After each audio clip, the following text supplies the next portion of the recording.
तो आखिरकार वो खबर आ ही गई है जिसका हम सब यानी मार्वल के फैंस बेसब्री से इंतजार कर रहे थे। जी हाँ, एवेंजर्स की अगली बड़ी फिल्म की पहली झलक अब हमारे सामने है। तो आइए उसकी गहराई में चलते हैं। बिल्कुल, एवेंजर्स डूम्सडे का पहला टीजर ऑफिशियली लॉन्च हो चुका है और उसके साथ ही इंटरनेट पर जोश और नई नई थियरीज की जैसे एक आग सी लग गई है। अब मुझे मालूम है कि बहुत से लोगों ने लीक्ड वर्जन पहले ही देख लिया था और इस पर काफ़ी बात भी हो रही थी।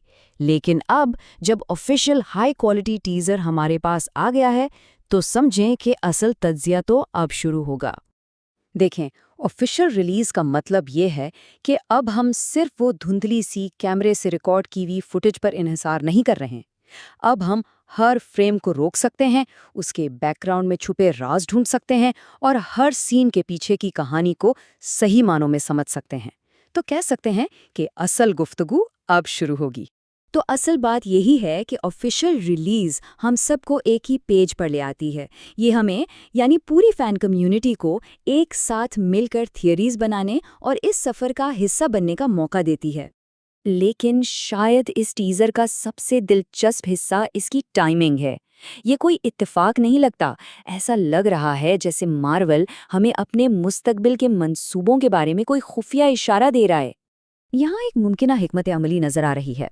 थ्योरी कुछ यूं है कि जब डूम्सडे का लीक टीजर थिएटर्स में तवज्जो पकड़ रहा था, तभी मार्वल ने थोर के ऑफिशियल टीजर से ऑनलाइन गुफ्तगू को अपने कंट्रोल में ले लिया।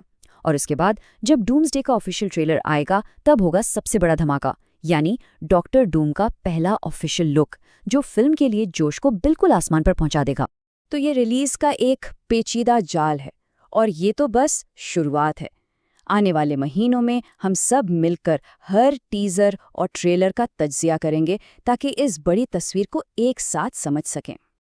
और यही तो इस सफ़र का सबसे मज़ेदार हिस्सा है, कम्युनिटी का जोश। अब हमारे पास ऑफिशियल फुटेज है, तो हमारी थियरीज और भी गहरी होंगी, सबूतों पर मबनी होंगी, और ये चीज़ इस पूरे तजर्बे को और भी पुरजोश बना देगी। तो अब मैं सबसे पूछना चाहूँगा, ऑफिशियल टीजर देखकर पहला रद्द-ए-अमल क्या था? कौन सा सीन था जो जहन में अटक गया? अपने ख्यालात नीचे कमेंट्स में ज़रूर बताइएगा।